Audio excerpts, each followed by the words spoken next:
The maintenance corridors of the Zenith's Pride hummed with the constant thrum of recycled air and distant engine cores.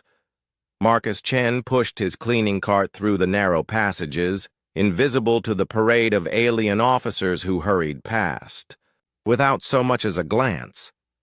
To them, he was just another piece of equipment, useful, but beneath notice. The Galactic Coalition had been humanity's ticket to the stars, but it came with a price. Humans were classified as a Class C auxiliary species, deemed suitable only for menial labor, while the Zelani commanded with their 4 arms and crystalline intelligence, while the gas-form ethereals provided strategic oversight, and while the towering Kronax served as enforcers, humans swept floors and emptied waste recyclers. Marcus had been aboard the flagship for 3 standard years, and in all that time he had perfected the art of being overlooked. He knew every corridor, every maintenance shaft, every hidden corner where conversations weren't meant for alien ears. Today felt different, though. The ship buzzed with unusual tension. The advanced scouts report a devourer fleet approaching. The Kepler colonies, he overheard a Zelani tactical officer whisper to another. Estimated arrival in 6 cycles. Marcus's blood chilled. The devourers were the galaxy's nightmare, a machine intelligence that consumed entire worlds, converting organic matter into more of their kind. The Coalition had been fighting them for decades, barely holding the line. He continued his rounds, listening. The picture that emerged was grim. The Kepler system housed over 2 billion souls across 4 colonies. The Coalition fleet was outnumbered, 3 to 1 and worse. The Devourers had deployed something new, a frequency disruptor that rendered standard Coalition communications useless beyond close range. "We'll have to abandon the outer colonies," Admiral Thex Ara's voice echoed from the command center as Marcus cleaned nearby. "Focus our defenses on Kepler Prime." "That's over 800 million lives, Admiral," protested Commander Veltar. "Better 800 million than 2 billion. The math is clear." Marcus finished his shift and returned to the human quarters, cramped compartments in the ship's lowest levels. His bunkmate Sarah was already asleep. Marcus sat on his narrow cot, staring at the metal ceiling. 800 million people. Entire families. Children who would never see tomorrow because the Coalition's advanced alien minds couldn't solve a communication problem. But Marcus had heard something else in those corridors, something the officers had dismissed. A maintenance report about anomalous signal propagation in the ship's lower decks. The same frequencies the Devourers were jamming seemed to behave differently near the human quarters.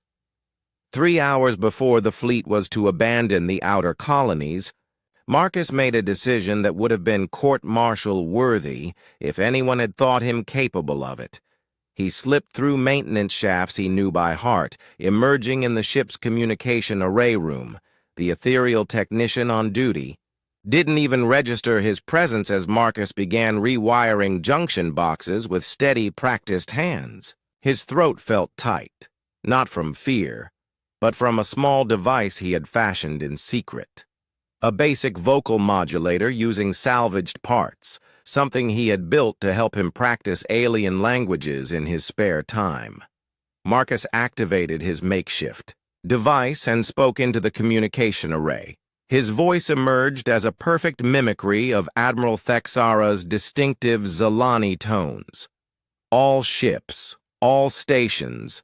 This is Admiral Thex Ara with updated tactical coordinates. The frequency disruption can be circumvented using subsonic carrier waves. Retune all communications to frequency band 7.3.4 subsonic protocol.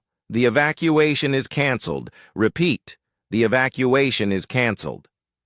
Across the fleet, confused but obedient communication officers followed the orders. Within minutes, clear communications were restored throughout the coalition forces.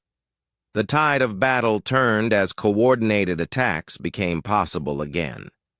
The Devourers, for all their technological superiority, had not accounted for the simple, human solution of trying a different frequency.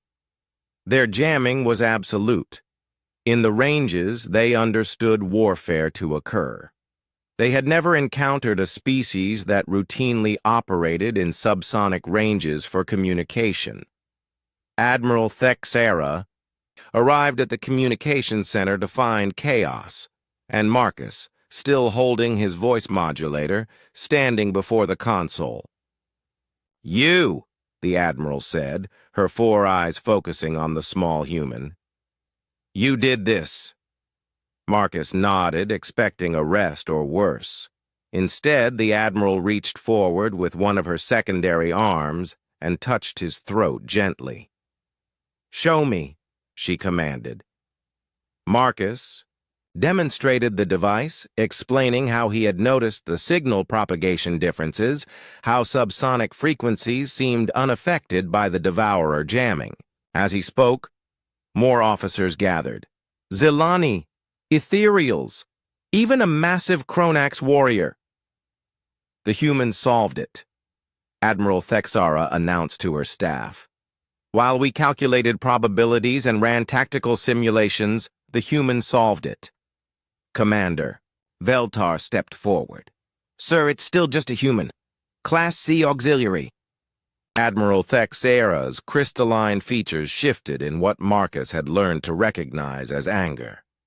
A human who just saved 2 billion lives using knowledge none of us possessed. A human who sees what we cannot. She turned back to Marcus.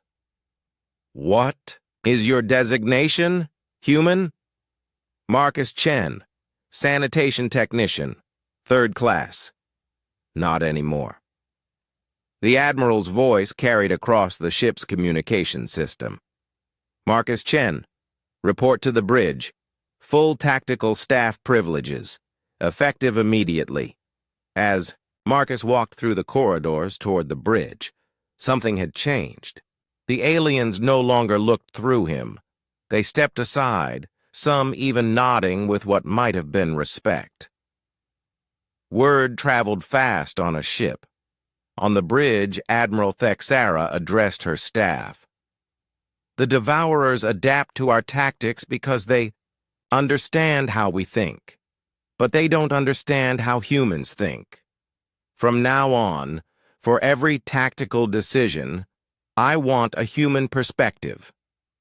Marcus took his place at the tactical station, still wearing his janitor's uniform.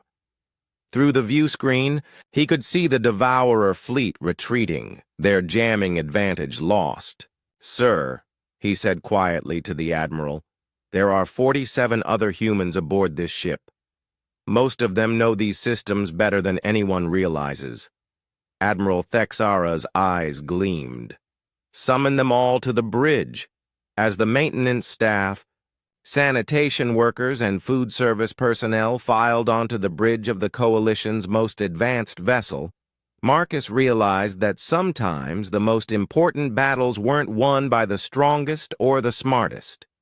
Sometimes they were won by those who everyone else forgot to notice, those who saw the galaxy from the spaces between the walls, who understood systems from the inside out.